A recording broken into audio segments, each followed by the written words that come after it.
Sa panahon ngayon, mabilis at madaling makakautang online sa pamamagitan ng lending apps. Ngunit, ano nga ba ang epekto nito sa mental health ng isang tao? Lalo na kapag nahihirapan sa pagbayad o nakararanas ng pressure mula sa patuloy na paniningil. At upang talakay ng isyong ito, ay magbibigay ng kaalaman kung paano mapoprotektahan ang ating emosyon at isip sa gitna ng ganitong sitwasyon. Makakasama po natin ang psychiatrist na si Dr. Joan May Perez Referial. Magandang umaga po, Dr. Joan. Hello, Sir Welcome back Audrey. to Rise and Shine Pilipinas. Good morning, Sir Audrey and Profi at sa lahat ng mga nakikinig at nanonood ng Rise and Shine Pilipinas. Good morning to everyone. Parang hindi kompleto ang linggo natin na walang Doc Joan May Referial. Yes. Kailangan lagi natin siyang kasama rito. Thank diba? you, Profi. Of course, Of Doc. course. At Anytime. Ano yan, available sa lahat ng oras, available sa lahat ng pwedeng kumausap sa kanya. Basta mental health ang pag-uusapan. Yes. O kasi diba? konti lang kami, di ba, na psychiatrist. Yun, Doc. So, mga platforms like this, talagang Malaking we tulong do, yan. we do our best kasi advocacy namin ito. And the issue that we're going to talk about today, Doc, is really relevant. No, because we're talking about online lending applications. You want to know, ano ni mga pangkaraniwang epekto sa ating Yes. mental health when it comes doon sa pangungutang? Because I understand Yes. harassment are really Oo. happening. Correct.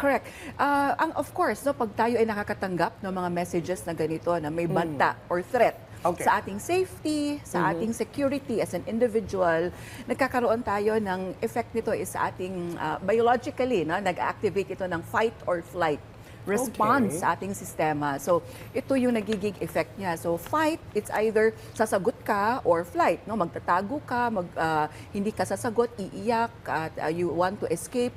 Because ang effect nito mentally is, number one, pag tayo nakakatanggap ng mga texts na demeaning, threatening, is nakakabagsak ng self-esteem, di ba? Oo. Maaaring tayo ay matatakot. So, anxiety symptoms. Okay. Takot tayo, maaaring maapektuhan ang ating tulog, ang ating cognitive or brain function, maaaring hirap Okay. tayong mag-concentrate, focus, kasi lalo na pag text ng text or tawag ng tawag, ang sometimes pa naman, the messages nila may come at night, di ba? So, syempre, kahit tulog ka na, maaari kang magigising. And, of course, depression symptoms, lalo na kung patuloy ito, nagkaka-impact na sa ating self-esteem, self-worth, tingin natin tayo ay failure kasi hindi tayo nakakapagbayad sa ating mga napag-uutangan na lending apps. No? So, marami siyang impact. Minsan hindi In naman fact, natin ginusto. yeah, and of course, trauma. Yes, tama yun, Profi, yung minention mo na sometimes hindi natin gusto. Most of the time talaga, hindi gusto na isang individual kasi maaaring it's brought about by emergency. Okay. Oo, kasi lalo na ngayon, madali siyang ma-access na sa phone. Kung may mga emergency, kailangan mong bumili ng halimbawang mga essentials for your kids, for your family. So doon ka agad. And meron kasi siyang very instant yung kanilang yung pagbigay ng halimbawa ng help nila ng money. So napupunta doon kaya kailangan pag tayo also ay may kamag-anak na who might be going through some mental health concerns because sa mga of this, yung mga harassment, huwag tayong judgmental also. Okay, yes, Dapat yes. we avoid that. Kasi, syempre, during the time na nanghiram sila, hindi natin alam na it's really born because of that emergency, maaring ganun also. So, kailangan pag-unawa din. Okay. Well, Doktora, marami na kaming nababalitaan, napag-usapan nga namin kanina sa opening ng show, yung talagang threat o yung Yes. talagang harassment na pati yung buhay nung nangutang ay feeling niya talagang delikado. Yes. Paano nakakaapekto sa isipan at emosyon ng isang tao yung patuloy na paniningil o yung patuloy na harassment everyday, oras-oras, kahit nga madaling araw kung ano-ano pang mga Yes. pinapadalang Tapos mga ginugulo messages. pa pati ibang mga kamag-anak, kaibigan. Siyempre, it can be very embarrassing, ha? So yun, papasok ulit, yung maapektuhan ang kanilang pananaw sa kanilang sarili. Kasi usually, ang mga messages, it can be very embarrassing, shameful, para kang pati dignity na isang individual affect because of these mga messages Okay. na sobrang talaga, at kinakalat pa nila sa social media. So, there's also that effect ng cyberbullying. Diba? So, talagang kailangan natin to really empower sana itong mga who might be receiving mga messages na ganito. Empower them na i-report kung kinakailangan. take some action kasi of course nakaka-apekto na not just sa kanila but sa relationships din nila, maaring magkaroon ng impact sa kanilang Lamat din interpersonal yun eh. relationship na uy, bakit mo binigay yung name ko, or sila nakakatanggap din ng messages yung mga friends na walang kinalaman doon sa mga loan, so maaring magka-impact also sa work. Kasi pag ikaw ay isang, di ba, nag-work tayo, tapos may kakatanggap kayo to habang nagtatrabaho, it can also affect our focus, concentration, motivation. So marami, no? Like ito. Ayan. Anong oras na ha? Pasensyahan tayo. Ano ma'am, gagawa na ba kita ng GC kasama si FB friend at blah blah blah? Oo. Talaga, di ba? Kung ikaw makakatanggap nun, takot talaga. At nandun yung takot na and shame, no? Parang feel mo na nakakahiya ito, and it may lead to yung feeling natin na failure ako as an individual kasi hindi ko to nagampanan, no? Yung aking mga, or hindi ko nabayaran. So of course, sa extreme ng depression na symptoms or anxiety, nagkakaroon ng mga negative na thoughts about oneself, nagkakaroon ng negative thoughts about the future, uncertainty, mababayaran ko pa ba to? What will happen next month? Okay. Continuous pa ba tong cycle? Kasi it can be a cycle, ha? Cycle siya, maaring because ulit-ulit na hindi ka agad naagapan. So it may, ang mental health, it can, mga concerns, it can be triggered by itong mga texts na natatanggap. And the more also na bagsak ang ating mood at nagkaka-anxiety tayo, ay hindi tayo nakaka-focus, hindi tayo nakakapag-isip ng mga paraan on how to come up with mga payments. Okay. So, kaya siya cycle. We understand this is emergency. Yes. Kumbaga parang hindi natin ginusto manghiram. Pero on the other side of the story, medyo devil's advocate lang Yes. onti, Doktora.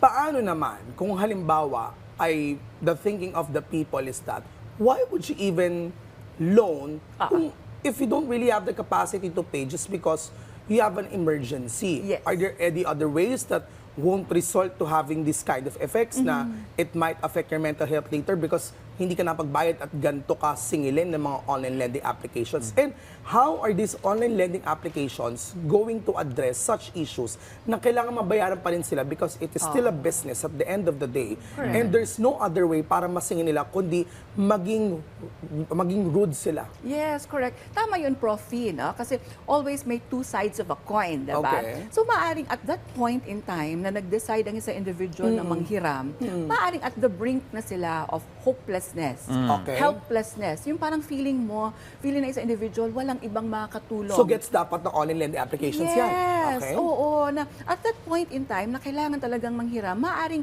wala talagang may source or walang resources available at kailangan. Kaya ako nga nanghihiram because you don't have any source. Oo. Or na ashamed to ask for help. Okay. Kaya nga paulit-ulit namin sinasabi na don't be afraid to ask for help.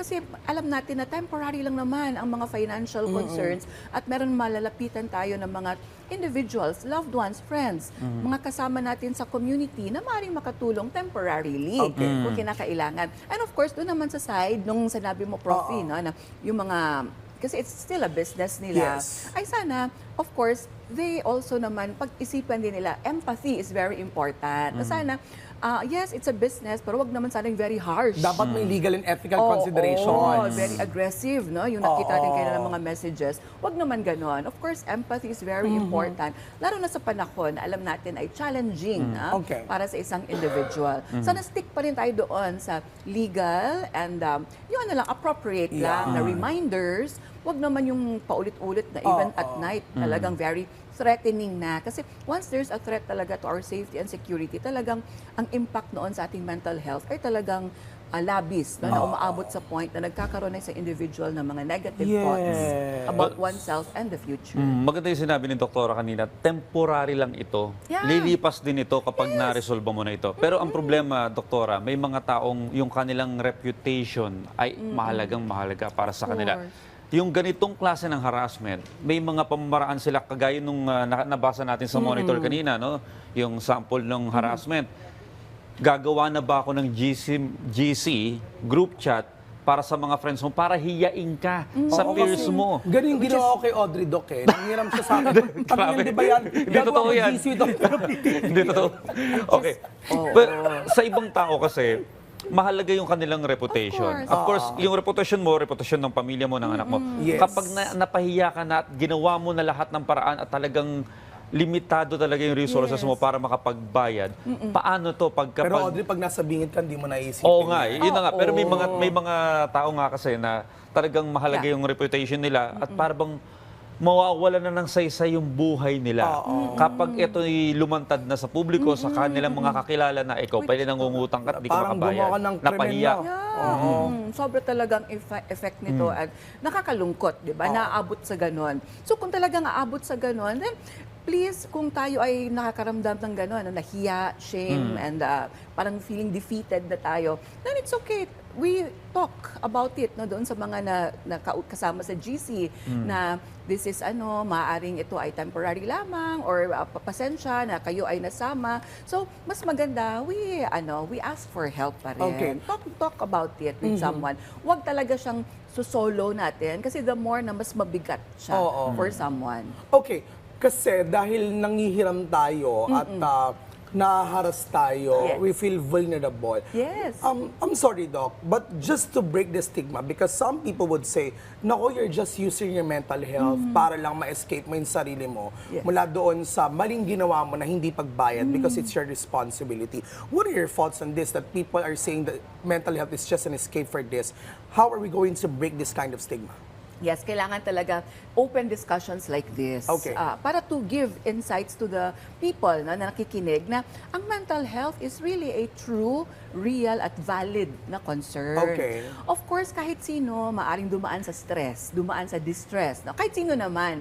But pag ito ay labis na, pag ito ay paulit-ulit, nagkakaroon na ng impact sa ating mga thoughts about ourselves, about the future, nagkakaroon na tayo ng mga problema sa relationships, apektado na, pati focus, concentration sa trabaho, hindi tayo makapag-function well.